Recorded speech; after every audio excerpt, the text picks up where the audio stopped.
आदरणीय सम्मानित साथियों, मैं फिर से स्वागत करता हूं सत्य शोधक समाज के पाठशाला में अंधविश्वास मिटाओ और समृद्धि बनाओ।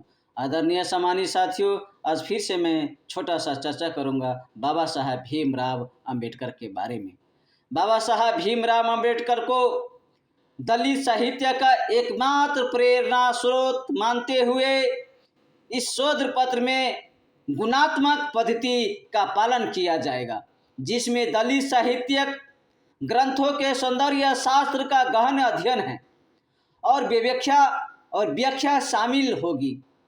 इस शोध पत्र का मुख्य विषय डॉक्टर अंबेडकर का जीवन दर्शन तथा सभी सामाजिक बुराइयों को मिटाने तथा न्यायपूर्ण समाज की स्थापना के लिए उनके आजीवन संघर्ष है। विभिन्न भाषाओं में दलित साहित्य पर डॉक्टर अंबेडकर के विचारों को संक्षेप में दर्ज किया गया है।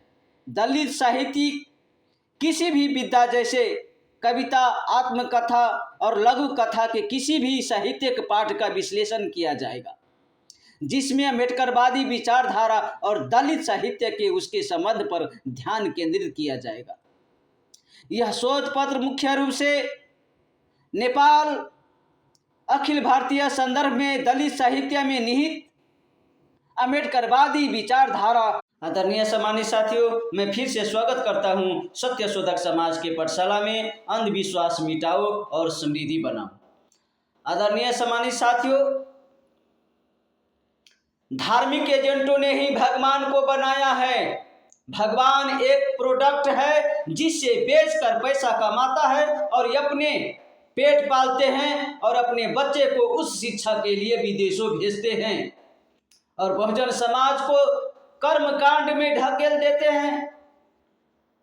इसलिए साथियों, शिक्षा वह दरवाजा है जिससे खोलकर आप तरक्की के सारे रास्ते खोल सकते हैं।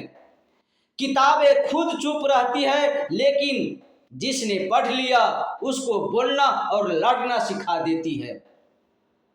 बनाई हुई मूर्ति और खरीदी हुई मूर्ति के सामने हाथ जोड़कर धन मांगते हो।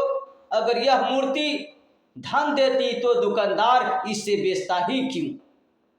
आदरणीय सम्मानित साथियों, यह बात तार्किक है, यह बात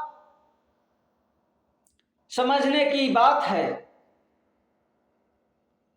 जब तक शिक्षा ग्रहण नहीं करोगे तब तक ब्राह्मण के धर्म कांड में ही फंसो रहोगे। इसलिए साथियों, शिक्षा सबसे पहले